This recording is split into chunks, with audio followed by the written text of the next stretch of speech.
جو عبادت جو چیز ہماری کی طرف متوجہ ہو، اس کے مسائل کا جاننا ضروری ہے۔ مثلا کوئی نابالغ بچہ ہے، اب اس کے بعد وہ بالغ ہوگا تو بالغ ہونے کے بعد سب سے پہلے اس پر نماز کی فرضیت عائد ہو جائے گی۔ جب نماز فرض ہوگی تو اس سے پہلے طہارت ضروری ہے، یعنی وضو اور غسل کے مسائل کو جاننا ضروری ہے۔ تو نابالغی کے زمانے میں وضو اور غسل کے مسائل کو سکھلا دیا جائے، نماز کے طریقہ کو سکھلا دیا جائے، اور جب رمضان کا مہینہ آئے گا، جیسے اب شعبان کا مہینہ ہے، اگلا مہینہ رمضان کا ہے، رمضان کے معنی سے پہلے روزے کے مسائل کو جاننا اور سیکھنا ضروری ہے۔ کن چیزوں سے روزہ ٹوٹ جاتا ہے اور کن چیزوں سے روزہ نہیں ٹوٹتا، اس کا بھی استحضار، اس کا جاننا ضروری ہے۔ بہت سارے ایسے مسائل ہیں کہ ہمیں غفلت سے ایک مسئلہ ہو جاتا ہے اور ہمیں یہ معلوم نہیں کہ اسے صحیح یا ہوا یا نہیں۔ حضرت اقدس تھانوی رحمۃ اللہ علیہ نے ایک لطیفہ لکھا ہے کہ ایک شخص نماز پڑھنے گیا اور ایک شخص کی ریاکاری ہوئی، تو لوگوں بغل والے نے کہا جاؤ وضو کرو، تو دوسرے نے کہا کہ ارے یہ بہت چالاک ہے، یہ تمہیں بھیج کر کے وضو کر کے تمہاری جگہ پر بیٹھ جائے، اور اسی حالت میں اس نے نماز پڑھ لی۔ اور تمام ہم لوگوں کو معلوم ہونا چاہیے کہ پیٹ سے جو گندی ہوا نکلتی ہے پخانے کے راستے سے، اس سے وضو ٹوٹ جاتا ہے، اس سے وضو ٹوٹ جاتا ہے۔ اس حالت میں نماز پڑھنا جائز نہیں ہے۔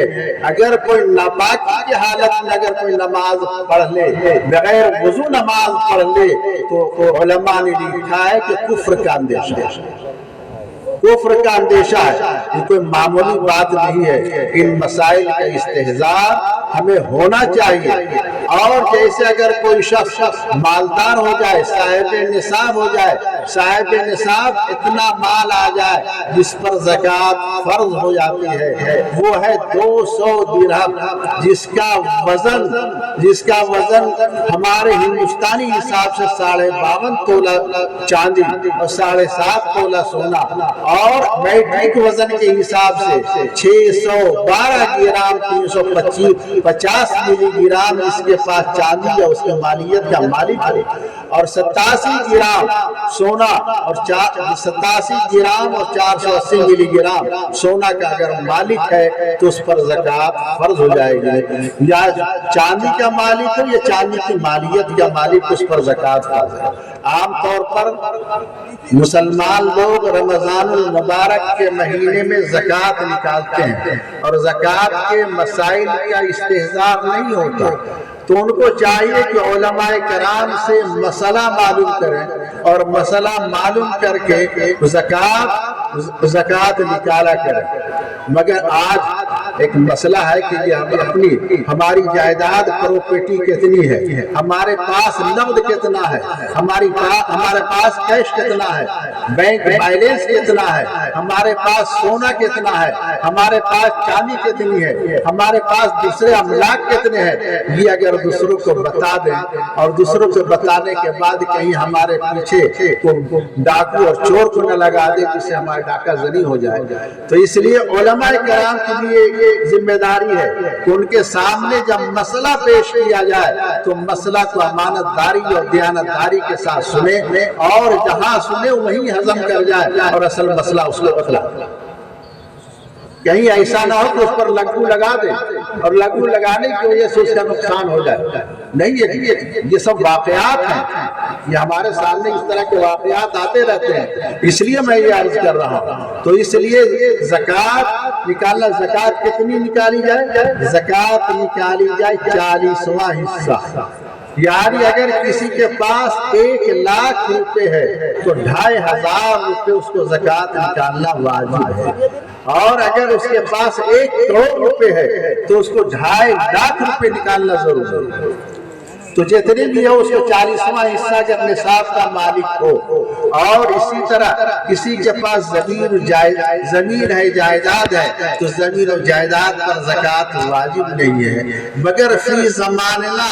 اب بہت سارے لوگ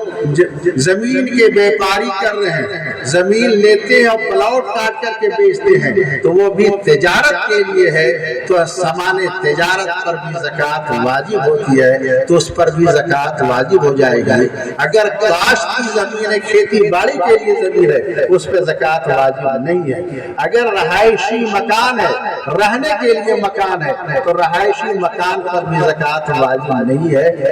تو اس لیے ہمیں ان مسائل کا استحضار ہونا چاہیے کہ زکوٰۃ کن چیزوں پر واجب ہے۔ اب یہ مجلس ایسی نہیں ہے کہ میں اس کی پوری تفصیلات میں عرض کروں، میں نے اشارہ کر دیا ہے کہ زکوٰۃ بھی ہمارے اوپر واجب ہوتی ہے، تو زکوٰۃ جب واجب ہوتی ہے تو زکوٰۃ کے مسائل کو سیکھیں۔ اور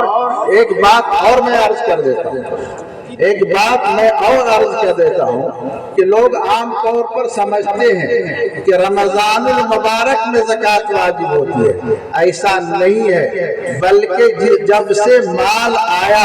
اور اس مال پر سال گزر جائے تو اس وقت سے زکوٰۃ واجب ہو جائے، اس پر زکوٰۃ واجب ہو جائے گی۔ اگر کسی کے پاس محرم کے مہینے میں مال آیا اور محرم کے مہینے تک وہ مال اس کے پاس رہا، اس کی ضروریات زندگی پوری ہوتی رہی، تو اس مال پر زکوٰۃ واجب ہے، اس مال پر زکوٰۃ واجب ہے، اس کو زکوٰۃ نکالنا واجب ہے۔ رمضان المبارک کے مہینے میں جو ہم زکوٰۃ نکالتے ہیں اس کی ایک وجہ ہے، سیدنا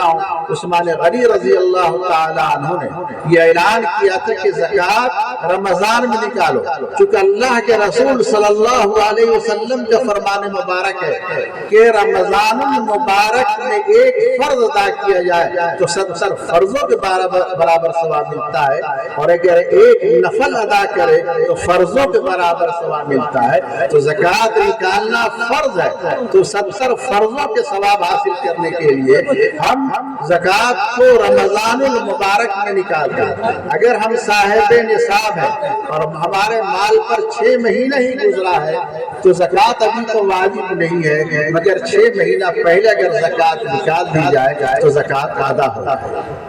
تو اسی لیے رمضان المبارک میں زکوٰۃ نکالی جاتی ہے۔ اور اگر ہمارے پاس استطاعت پیدا ہو جائے کہ ہم مکہ جا کر کے واپس آ سکتے ہیں، گھر میں فاقہ تنگی کا سامان نہیں ہوگا، تو اس حالت میں حج کے مسائل کو جاننا ضروری ہے۔ ہم بہت سارے لوگ حج کے لیے جاتے ہیں اور حج کے مسائل سے ناواقف ہوتے ہیں، تو ہمیں یہ چیز اللہ کے رسول صلی اللہ علیہ وسلم نے ارشاد فرمایا کہ اگر کسی کے اوپر حج فرض ہے اور حج نہ کرے تو یہودی کی موت مرے یا نصرانی کی موت مرے یا عیسائی یا کرسچن کی موت مرے، ہمیں اس کی پرواہ نہیں۔ مگر آج کل ایک اور فیشن چلا ہے، وہ فیشن یہ چلا ہے کہ لوگ اگر بہت شوق ہوا، اصل سے یہ تفریح کا مزاج آج کل بہت زیادہ بن گیا، تو کہیں بمبئی کہیں اور کہیں جانے کے بجائے وہ کرتے ہیں کہ چلو عمرہ میں چلے، اور عمرہ میں جا کر کے مکہ کو بھی دیکھا ہے، مدینہ کو بھی دیکھا ہے۔ مکہ اور مدینہ دیکھنا مطلوب نہیں ہے، اصل فرض کی ادائیگی مطلوب ہے، اور وہ حج جو فرض ہے اس کو سمیٹ دیتے ہیں۔ اگر اس کے پاس اتنا مال ہے کہ وہاں جا کر لوٹ سکتا ہے تو اس کے اوپر حج فرض ہے، عمرہ تو نفل ہے، عمرہ نفل ہے، فرض نہیں ہے، تو اس لیے اس کو حج کرنا چاہیے، نفل کی ادائیگی پر اکتفا نہیں کرنا چاہیے۔ یعنی ہمارے اوپر ذمہ داری ہے، اور زندگی میں ایک مرتبہ حج کرنا فرض ہے، زندگی میں ایک مرتبہ حج کرنا فرض ہے، بار بار اس کو کرنا ضروری نہیں ہے، بلکہ اگر دوسرا حج کرتا ہے، تیسرا حج کرتا ہے تو نفل ہوگا، فرض نہیں ہوگا۔ اس لیے اس کی طرف بھی آج کل توجہ دینے کی ضرورت ہے کہ اگر کوئی صاحب استطاعت ہے تو نفل کو کام کر کے حج کو ثابت نہیں کیا جا سکتا۔ ایک بات اور عرض کیے دیتا ہوں حج و عمرہ کے سلسلے سے، عام طور پر لوگ شوال کے مہینے میں عمرہ کے لیے جاتے ہیں، عام طور پر بہت سارے لوگ شوال میں عید کے بعد ہم جائیں گے عمرہ میں، مگر اشہر حج یعنی حج کے 4 مہینے کہہ لیجیے یا 3.25 مہینے کہہ لیجیے، یعنی شوال، ذوالقعدہ، ذوالحجہ، یہ اشہر حج ہے۔ یہ اشہر حج کے اندر حج کے کام کو اگر اس میں اگر مکہ اور مدینہ پہنچ گیا تو اس کے اوپر حج فرض ہو جاتا ہے، تو عمرہ کر کے واپس آئے تو یہ اس کے لیے روا اور جائز نہیں ہے۔ اور آج کل قانونی پیچیدگی اتنی ہے کہ قانونی پیچیدگیوں کی وجہ سے وہاں ٹھہرنا بھی مشکل ہے۔ اس لیے کوئی اگر عمرہ کا ارادہ کرتا ہو شوال کے مہینے میں تو شوال ذوالقعدہ میں وہ عمرہ کے لیے نہ جائے، بلکہ عمرہ کے لیے ان کے علاوہ شوال ذوالقعدہ ذوالحجہ کے علاوہ اور مہینوں میں عمرہ کے لیے جانا چاہیے۔ بہرحال میں یہ عرض کر رہا تھا کہ قرآن کریم نے ان تمام چیزوں کی رہنمائی کی ہے۔ قرآن ایک ضابطۂ خداوندی ہے، دستور حیات ہے، پوری زندگی گزارنے کا ایک طریقہ بتلاتا ہے۔ قرآن کریم ہمیں ایک طریقہ بتلاتا ہے کہ زندگی کیسے گزاری جائے۔ اس قانون اور ضابطے کو ہمارے حفاظ کرام نے اپنے سینے میں محفوظ کر لیا ہے، تو اس لیے اس کے انعام میں اور اس کے لیے ہم ان کے سروں پر دستار باندھتے ہیں، سر پہ دستار باندھ کر کے لوگوں کو بتلاتے ہیں کہ اس کے سر پر دستار ہے، یعنی اس نے قرآن کریم کو محفوظ کر لیا۔ میں نے خطبے میں آیت مبارکہ کی تلاوت کی تھی۔ خطبے میں اللہ تبارک تعالیٰ ارشاد فرماتا ہے، چونکہ کفار مکہ اور مشرکین مکہ قرآن کریم کے بارے میں یہ شک و شبہ کیا کرتے تھے، یہ قرآن اللہ کے نازل کردہ کتاب نہیں ہے، بلکہ محمد صلی اللہ علیہ وسلم اپنی طرف سے کلام کو مرتب کر کے لوگوں کو سنا دیتے ہیں اور کہتے ہیں یہ اللہ کا کلام۔ تو اللہ تبارک تعالیٰ نے پہلے تو چیلنج کیا کہ اگر تم کو قرآن کریم کے بارے میں شک و شبہ ہو تو قرآن کریم کے مثل پیش کر۔ مگر جب اس وقت کے جو فصحاء اور بلغاء ہیں اس سے عاجز و قاصر رہے تو اللہ تبارک تعالیٰ نے اس میں تخفیف کی، اس میں ذرا اور اس میں ہلکا کیا اور کہا کہ قرآن کریم کے 3 سورتوں کے مثل پیش کر دو۔ مگر اس کے بھی مثل پیش کرنے سے یہ دنیا عاجز و قاصر رہی تو اللہ تبارک تعالیٰ نے کہا فَأْتُوا بِسُورَةٍ مِّن مِّثْلِهِ، قرآن کریم کی ایک سورت ایک آیت کے مثل پیش کر۔ مگر تاریخ شاہد ہے کہ اب تک قرآن کریم کے مثل پیش کرنے سے پوری دنیا عاجز و قاصر رہی، پوری دنیا عاجز و قاصر رہی۔ آپ کی جانب سے اور لوگوں کی جانب سے یہ اشکال اور اعتراض ہو سکتا ہے کہ کسی نے قرآن کریم کا مثل پیش کیا ہو اور قرآن کریم کا مثل پیش کیا ہو مگر ہم تک اس کی اطلاع نہ پہنچی۔ مگر ایک بات آپ لوگوں کے ذہن میں ہونی چاہیے، آپ لوگوں کی بات ہونی چاہیے کہ جب سے قرآن نازل ہوا اور اب تک قرآن کے ماننے والوں کی تعداد کم رہی ہے اور قرآن کے نہ ماننے والوں کی تعداد ہمیشہ زیادہ ہے۔ آج بھی کہا جاتا ہے کہ الف سنکھیک ہے، اقلیت ہے، جب یعنی پوری دنیا کے اندر بھی مسلمان تعداد کے اعتبار سے دوسرے اقوام، دوسرے مذاہب، دوسرے ملل کے مقابلے میں بہت کم ہے، تو اس لیے یہ تو ہو نہیں سکتا وہ جنب غفیر کی بات نہ پہنچے، وہ اکثریت کی بات نہ پہنچے اور اقلیت کی بات پہنچ جائے۔ تو اس لیے اس میں اطمینان رکھیے کہ آج تک قرآن کریم کا مثل پیش کرنے سے دنیا عاجز و قاصر ہے۔ قرآن کریم آج بھی زندہ جاوید معجزہ ہے، لفظوں کے اعتبار سے تو معجزہ ہے ہی، لفظوں کے اعتبار سے معجزہ تو ہے ہی ہے، معنوی اعتبار سے بھی معجزہ ہے۔ اس کی ایک مثال میں عرض کرتا ہوں کہ امریکہ کے ایک ہاسپٹل میں 2 عورتوں کے بچے کی ولادت ہوئی، ایک کا بچہ ہوا اور ایک کی بچی ہوئی، اور نرسوں نے چونکہ وہ جب بچہ یا بچی کی ولادت ہوتی ہے تو اس کے بازو میں اس کے ہاتھ میں لکھ کر یہ لگا دیتے بیبی آف فلاں، یہ فلاں کے بیٹا ہے، یہ فلاں کی بیٹی ہے۔ مگر نرسوں نے کسی آپا دھاتی کی وجہ سے، کسی مشغولی کی وجہ سے وہ پرچہ نہیں لگا سکتے۔ اب دونوں خواتین کے درمیان، دونوں عورتوں کے درمیان یہ جھگڑا شروع ہوا کہ یہ بچہ میرا ہے۔ دونوں دعویٰ کر رہے تھے بچہ میرا ہے۔ اب ڈاکٹر جب آئے نرسنگ ہوم میں، ہاسپٹل میں، تو یہ جھگڑا ان کے سامنے پیش ہوا۔ تو جب جھگڑا پیش ہوا تو بہت پریشان، کس کے لیے لڑکا کا فیصلہ کیا جائے اور کس کے لیے لڑکی کا فیصلہ کیا جائے۔ تو انہوں نے بہت غور خوض کرنے کے بعد انہوں نے کہا کہ ایک ہمارا استاد، ایک ہمارا ساتھی دوست ہے جو مسلمان ہے، وہ ہمیشہ کہا کرتا ہے کہ ہر مسئلے کا حل قرآن کریم میں موجود ہے، کیوں نہ اس سے قرآن کریم سے اس مسئلے کا حل تلاش کرے۔ اپنے دوست کو فون کیا اور فون کرنے کے بعد بلایا اور کہا کہ ہمارے نرسنگ ہوم میں اور ہمارے ہاسپٹل میں یہ ہو گیا ہے، اب کس کے لیے لڑکا کا فیصلہ کیا جائے، کس کے لیے لڑکی کا فیصلہ کیا جائے۔ تو اس دوست، مسلمان دوست نے کہا کہ میں ابھی جواب نہیں دوں گا، مجھے 2 دن کا وقت دیا جائے۔ فوراً اس نے مصر کا ہوائی ٹکٹ بک کرایا اور مصر پہنچا اور جامعہ ازہر میں جو قرآن کریم کی تفسیر کا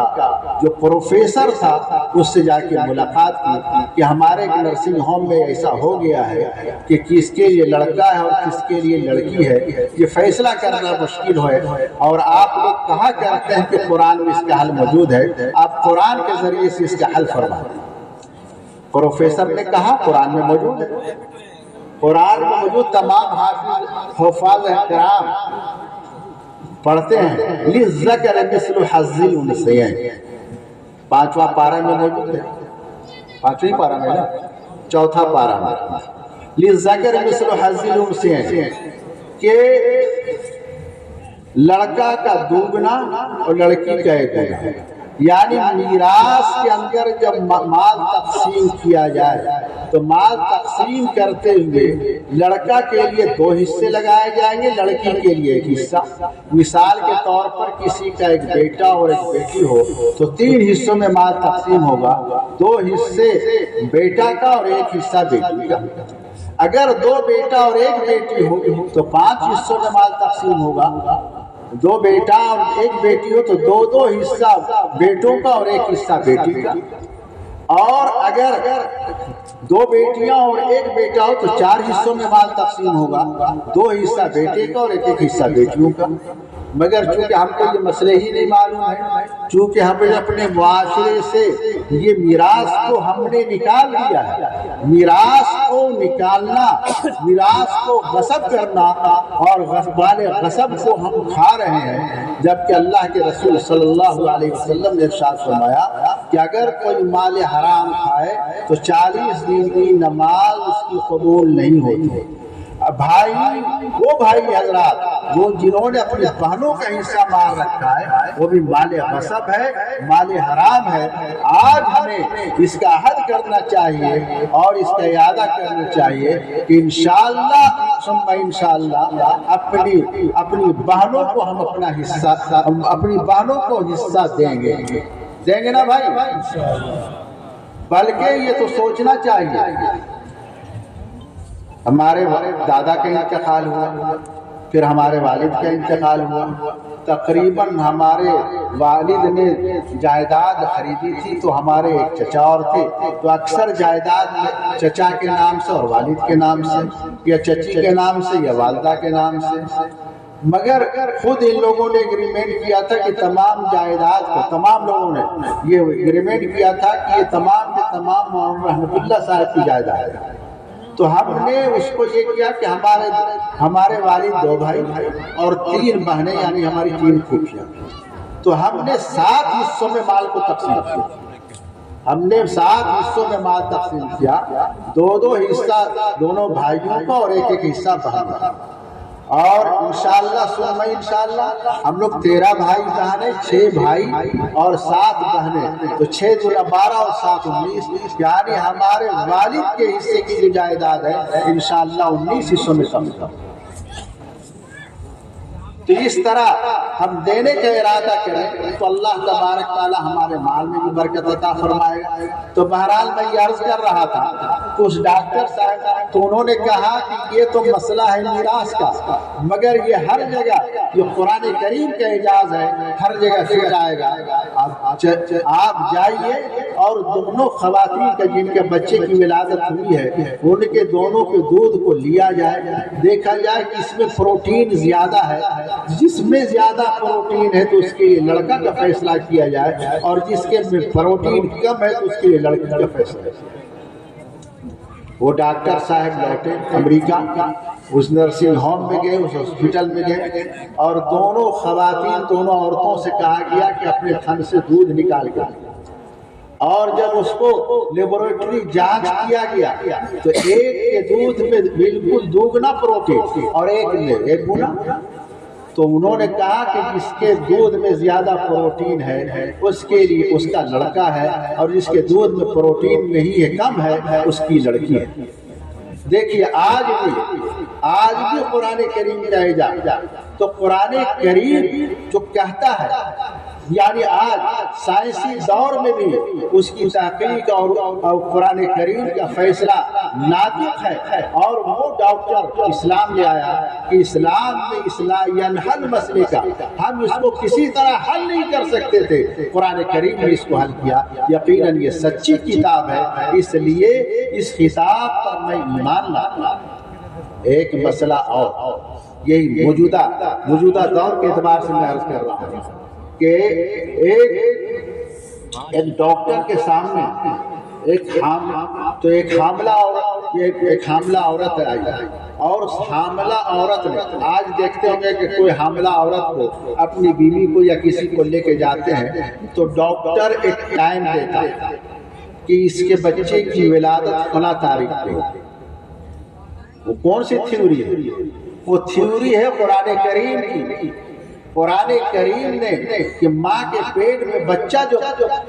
بڑھتا ہے اور پرورش پاتا ہے تو 7 مرحلوں میں اس کی پرورش ہوتی ہے۔ سب سے پہلے تو بچہ ماں کے پیٹ میں نطفہ ہوتا ہے، نطفہ کے 40 دن کے بعد وہ علقہ بن جاتا ہے، بندھا ہوا خون، اور علقہ کے بعد وہ بنتا ہے مضغہ، پھر اس کے بعد مضغہ کے بعد عظمہ بن جاتا ہے، ہڈی بن جاتی ہے، ہڈی کے بعد مرحلہ آتا ہے کہ اس کے اوپر نقصوہ لحمہ۔ تو یہ 7 مرحلوں سے گزرتا ہے، اور ایک مرحلہ طے کرنے میں 40 دن لگتے ہیں، تو 7 مرحلوں سے گزرتا ہے تو 7 چوک 28 280 دن لگتے ہیں۔ اور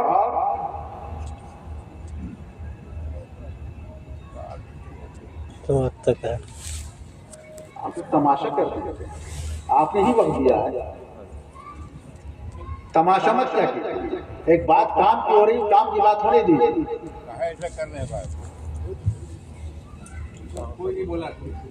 جب میں وقت مانگ رہا تھا تو وقت نہیں دے رہے تھے، اب وقت کی تعین و تحدید کر رہے ہیں۔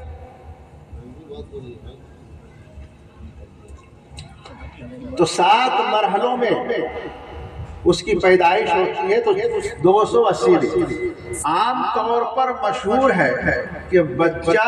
نطفہ قرار پانے سے لے کر ولادت تک 9 مہینے، یہ 9 مہینہ تغلیبی ہے، 9 مہینہ کے ہوتے ہیں 270 دن، یہ مشہور ہے گائے بائے 9 مہینے، مگر اصل یہ ہے 280 دن، جو ڈاکٹر تاریخ دیتا ہے 280 دن کے حساب سے دیتا ہے، 280 دن کے حساب سے اس کی تاریخ دیتا ہے، کہ وہ پوچھتا ہے کہ آخر مرتبہ کب نہائی تھی، اور اس کے بعد وہ وقت دیتا ہے۔ تو بہرحال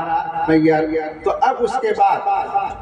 اس نے کہا کہ یہ قرآن کریم نے جو کہا ہے، یہ قرآن کریم نے کہا یہ بالکل سچ ہے،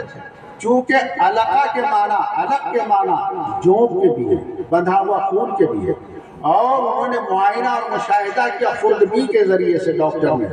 کہا کہ جو ایک جون کی جو صورت ہوتی ہے وہی ماں کے پیٹ میں علقہ کی صورت ہوتی ہے، یقیناً اللہ تبارک تعالیٰ کا یہ کلام ہے، کسی اور کا کلام نہیں۔ تو یہ قرآن کریم کا اعجاز ہے۔ تو یہ قرآن کریم کا اعجاز، قرآن کریم نے ہمارے لیے،